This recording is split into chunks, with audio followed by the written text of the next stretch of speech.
The door to the boardroom swung open and every conversation died. Not gradually. Not politely. All at once, like someone had pulled the sound from the air and replaced it with a held breath. Chukwuemeka Obi did not look up immediately. He was mid-sentence, leaning forward across the conference table with the kind of confidence that comes from years of building something, years of closing deals, years of telling himself he had made all the right choices. He was this close. The Okafor infrastructure contract, the single biggest acquisition of his career, was almost in his hands. Then his chief of staff touched his arm. He looked up. And the world as he understood it shifted on its axis. She walked in the way powerful people walk, not fast, not slow, but with the absolute certainty that the room would adjust itself to her. Her Igbada-cut blazer was a deep burgundy, fitted perfectly across her shoulders. Her locks were pinned back with a single gold clasp. She carried no folder, no phone, no bag. She needed nothing in her hands because everything in that room already belonged to her company. Adaeze Obi, or rather, Adaeze Nwosu, as she had reclaimed her maiden name, scanned the room once, found Chukwuemeka's face, and stopped. He opened his mouth. Nothing came out. She tilted her head by just a fraction. Emeka. One word. His name. Said the way you say the name of something you once lost and no longer mourn. He finally found his voice, though it came out smaller than he intended. You are the Nwosu in Nwosu capital. I am. She pulled out the chair at the head of the table, his intended seat, and sat down. Shall we begin? And just like that, the man who had once handed her divorce papers across a kitchen table in Lekki was now sitting on the other side of a negotiation she did not need but he desperately did. How did this happen? How does the woman a man discards become the one who holds his future in her hands? To understand that, you have to go back. You have to go back to the beginning, to a small ceremony in Anambra where a young woman named Adaeze danced into her husband's family compound with nothing but joy in her chest and a future she believed in completely. She had grown up in Awka, the third daughter of a secondary school teacher and a seamstress. She was not polished in the way Lagos polishes people. She had not attended a private university or studied abroad. She spoke Igbo more comfortably than English. She laughed loudly at things she found funny and did not bother to cover her mouth. She was warm and practical and fiercely intelligent in ways that a dinner party could never measure. Chukwuemeka was different. He had grown up in Enugu but Lagos had remade him. By the time they met through a mutual family connection, he was already 3 years into a consulting firm, already wearing suits on weekdays, already using words like optics and positioning in regular conversation. He thought Adaeze's directness was refreshing. He told his mother she was the real thing. He married her in a ceremony that his colleagues attended and found charming, in the way people find things charming when they do not expect much. For the first 2 years, they were happy enough. Or at least, Adaeze was happy. She cooked, she supported, she listened to his business plans late into the night and asked the kinds of questions that made him rethink and refine his strategies. He did not always notice that her questions were the ones that saved him from bad decisions. He thought he was simply thinking out loud. Then the money started coming. His firm landed a government-adjacent contract. Then another. They moved from a flat in Surulere to a house in Lekki Phase 1. He bought his first designer suit. He was invited to a conference in Abuja and sat at a table with senators and their wives. He came home quieter than he had left. The first sign was small. There was a dinner, a client appreciation event at a hotel in Victoria Island. Adaeze wore a well-made Ankara dress. She thought she looked beautiful. And she did. But when she laughed at something the wife of a senior partner said, the laugh came out big and free, the way her laugh always did, and Chukwuemeka's jaw tightened just slightly. On the drive home, he said nothing for 20 minutes. Then, "You don't have to laugh like that in public, Adaeze." She turned to look at him. Like what? So, loudly. These people have a certain way of doing things. She was quiet. These people, she repeated slowly. I'm just saying. It matters how you present yourself. How we present ourselves. She looked out the window at Lagos moving past in the dark, and she felt something go cold in her chest. Not anger. Not yet. Just a small, precise understanding that something had changed and she was not sure how to name it. But she tried. That was the thing about Adaeze, she always tried. She started watching how the other wives dressed, how they held their cutlery, how they smiled with restraint. She bought English novels and read them cover to cover. She practiced pronouncing certain words alone in the bedroom when Chukwuemeka was at work. She swapped her ankara for outfits she did not feel entirely herself in. She performed refinement like it was a subject she could pass with enough study. And Chukwuemeka watched all of this and felt nothing but mild impatience. Because the problem was never her laugh, or her English, or her dress. The problem was that she was from a world he was trying to leave behind, and she was a living reminder of where he had come from. His colleagues did not help. There was one in particular, Adaeze, his closest business partner, who had a wife who had attended university in London and code-switched effortlessly between Yoruba and a mid-Atlantic accent. Adaeze never said anything directly. He was too smart for that. But he had a way of mentioning his wife's connections, his wife's taste, his wife's ease in important rooms, that landed on Chukwuemeka like a slow drip of poison. The humiliation that broke something permanently happened at a rooftop event in Ikoyi. Adaeze had been trying all night. She had her hair done, wore a perfectly tailored dress, sipped her wine slowly instead of gulping it the way she wanted to because she was nervous. She was doing everything right. And then she was introduced to a woman who asked where she had studied, and Adaeze said the University of Nigeria, Nsukka, and the woman's smile did not change, but her interest evaporated so visibly that it was almost physical, like a light switching off. Chukwuemeka saw it. And instead of standing by his wife, instead of filling that moment with warmth or humor or simple loyalty, he turned away. He joined another conversation on the other side of the rooftop and left her standing there alone. She stood there for 3 full minutes before she quietly found her bag, told him she was getting some air, and went to sit in their car. She did not cry. She just sat in the dark leather seat and thought very carefully about what kind of life she was living and who she was living it for. He came down 2 hours later, slightly drunk, mildly apologetic in the way men are when they know they have done something wrong but do not want to fully own it. "You disappeared," he said. "I did," she agreed. Neither of them said anything else. After that, the invitations stopped including her. At first it was a quick work thing that turned into a full evening. Then it was a weekend trip. Then a fundraiser she only found out about when she saw photos on his phone. She did not go through his phone looking for anything. She had picked it up to check the time and the screen was already open. She confronted him and he did not deny it. He sighed. He sat down. And in that sigh was the exhaustion of a man who had been preparing to say something difficult for a long time and was relieved to finally have an opening. Adaeze. He used her full name, which he only did when he wanted to create distance. "I think we want different things." "What things?" she asked. Her voice was calm. She was holding herself together with both hands. "This life I'm building, it requires a certain partnership. And I don't think you and I." "Say it plainly," she said. "Please. Say it plainly."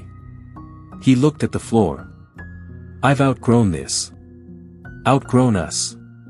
The silence that followed lasted long enough that she heard the sound of the neighbor's generator starting up outside. "You've outgrown me," she said. He did not correct her. The divorce papers came 3 weeks later, delivered by his lawyer to the living room she had decorated herself. There was no dramatic scene. No screaming. Adaeze picked up the envelope, read every page carefully, asked 2 clarifying questions about the settlement, and signed where she was told to sign. He looked surprised. He had expected, she could see it in his face, tears, or begging, or an argument he could use to justify himself more fully. She gave him none of it. She packed 2 bags. She took her clothes, her books, a small wooden carving her father had given her when she got married, and her mother's old sewing box. She left everything else. The furniture, the art, the kitchen appliances she had chosen. She left them all because they were from a life she did not want to carry. At the door, she turned back once. Emeka. She said his name the way she used to say it, early in their marriage, with something like affection. I hope the life you're building is worth what you paid for it. Then she left. And she disappeared. At least, she disappeared from his world. In the world she rebuilt herself in, she became very visible indeed. She went first to Port Harcourt, where a distant aunt had a spare room and no questions. She took a job doing administrative work for a small logistics company, nothing glamorous, nothing close to the life she had left, and she showed up every day and watched everything. She watched how the business operated, where the gaps were, why certain things kept going wrong. She started writing things down in a notebook she kept in her bag. Not a diary. Observations. Patterns. Problems and the solutions she could see from where she was sitting. The company owner, a retired military man named Brigadier Adaeze who had pivoted into private business, noticed her notebook after 6 months. He called her into his office one afternoon and asked her what was in it. She told him. He was quiet for a long time. Then he said, "You have an unusual mind, my daughter. Why are you sitting in that reception?" That conversation changed everything. Brigadier Adaeze began giving her larger responsibilities quietly, not through a formal promotion, because he did not want to upset the existing hierarchy, but by routing certain decisions through her. She began managing vendor relationships. She identified a supplier of substandard materials that had been costing the company significant money and presented her findings so clearly and completely that the brigadier had no choice but to act on them immediately. She was also going back to school. Not in the way people go back to school to collect a paper. She enrolled in weekend business and finance courses at a private institute, drove herself there on Saturday mornings, and stayed for every extra seminar they offered. She was not the youngest person in those rooms. She did not care. What she discovered during those years was the thing that Chukwuemeka had never been able to see, that she had always been strategic. The way she had stretched their budget in the early years of the marriage, the investment she had suggested they make in a property in Asaba that he had initially dismissed before coming around, quietly, without crediting her, these were not accidents. She had a natural ability to see what others missed, to trace consequence through a chain of decisions, to understand where value actually lived as opposed to where it appeared to live. She was not rough and unrefined. She had been underestimated and under-resourced, which is a different thing entirely. She moved to Lagos 18 months later, this time with a plan. She used her modest savings and a small loan from Brigadier Adaeze, who by then considered her a protégé, to set up a procurement consulting practice. She worked 18-hour days. She ate pap and akara at her desk. She slept on a mattress on the floor of a single room in Ojodu because she was putting everything she had into the business. She landed her first real corporate client in the 2nd year. By the 3rd year, she had 5. By the 4th year, people were calling her. By the 5th year, she had restructured the practice into a full capital and advisory firm, Mosu Capital, with a specialization in infrastructure project financing, which was exactly the sector in which her ex-husband had been trying to grow. Not because she planned it that way to hurt him. She planned it that way because that was where she saw the need and the opportunity. The fact that it put her on a collision course with him was simply the universe's own sense of narrative. She had heard his name mentioned twice in the years since the divorce. Once, when a mutual contact mentioned he had secured a decent-sized contract in Abuja. Once, when someone at a networking event said the name of his firm in passing. Both times she felt nothing except the faint texture of a very old memory. Like pressing on a healed scar and finding no pain. Just the shape of what had been there.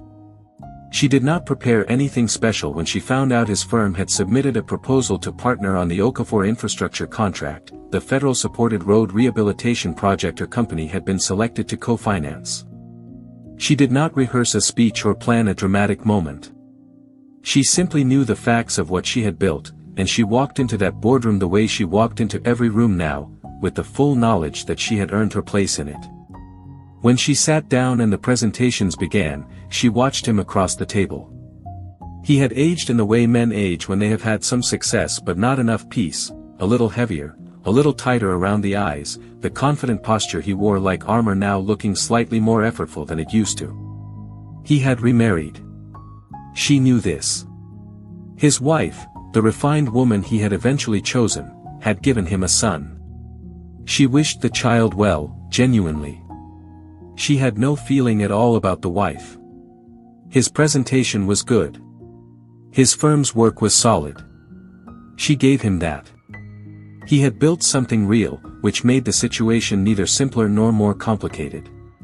It just was what it was. But halfway through the Q&A, one of her own analysts raised the issue of a supply chain clause in his firm's proposal, a subcontracting arrangement that routed materials through a company she recognized immediately. She had seen that company before. She had, in fact, written a 20-page analysis of its operational failures back in Port Harcourt, in Brigadier Adaeze's office, at the beginning of everything. She leaned forward. "Walk me through the subcontracting arrangement on page 14. He looked at the page. His expression shifted. He knew it too, she could see, there was a flicker of recognition, quickly controlled. "It's a standard arrangement," he said carefully. "The supplier has a solid track record." "They had a solid track record," she said. "Until approximately 3 years ago. I have documentation of performance failures on 2 previous federal adjacent projects. Same supplier." She opened the folder in front of her, not to perform, but because she always brought documentation. "If we proceed with this arrangement, the project faces a material risk at the logistics phase. I won't sign off on a co-financing agreement with an unresolved supply chain exposure of this kind." The room was quiet. One of his own team members shifted uncomfortably. Chukwuemeka looked at her. The composure was still there, the professional surface still intact, but underneath it she could see the beginning of an unraveling. Not because she had challenged him, men in boardrooms were challenged every day. But because of who was challenging him and what it meant. "You've been tracking this supplier," he said slowly. "I track everything relevant to the sectors I finance," she said. "It's my job." There was a break called. And it was during that break, in the corridor outside the boardroom, where they ended up by the windows looking at Lagos beneath them, that the professional conversation became something older and heavier. He stood beside her and for a moment neither of them spoke. "That supplier," he said finally. "I pushed for it because the pricing was competitive and the timeline worked. I didn't go deep enough." "No," she agreed. "You didn't." He turned to look at her. The arrogance, for once, was completely gone. "How did you know?" "Because I did the work," she said simply. "That's the only reason." He was quiet. Then, quietly, "I owe you more than a business apology." She looked at him. She looked at him the way she had not looked at anyone in a long time, really looked, past the suit and the boardroom and the years between them, at the man who had once told her she was not the woman he needed anymore. "Emeka." She said his name. "I want you to understand something. I am not here because I want your regret. I am not here to make you feel the weight of what you did, though you should feel it. I am here because I built something and I am good at my job and this deal came to my table through the work I have put in for the last 7 years."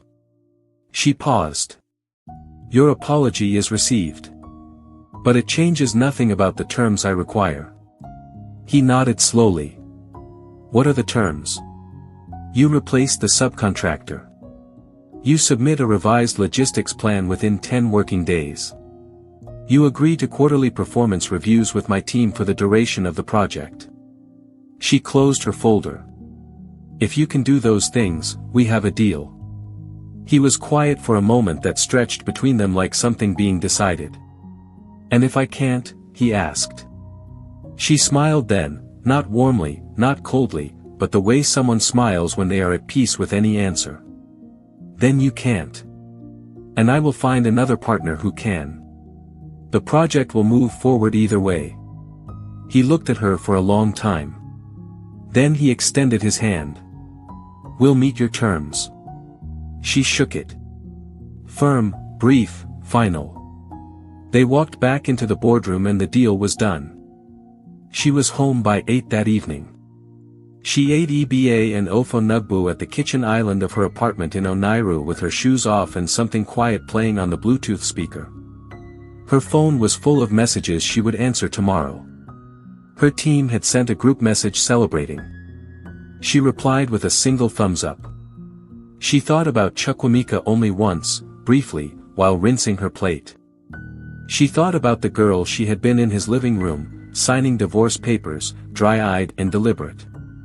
She thought about the mattress on the floor in Ojodu. She thought about Brigadier Ease asking her, "Why are you sitting in that reception?" She had answered him simply, because she needed to start somewhere. And she had. That was the truth that no dramatic boardroom reversal, no shocked expression on an ex-husband's face, no signed contract could fully capture. She had not transformed into someone else. She had not become a different woman through fire and suffering. She had simply been given, at last, the conditions to be exactly who she always was.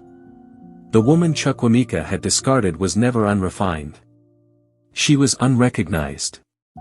And there is no force on earth more dangerous than a clear mind that has finally been given room to move.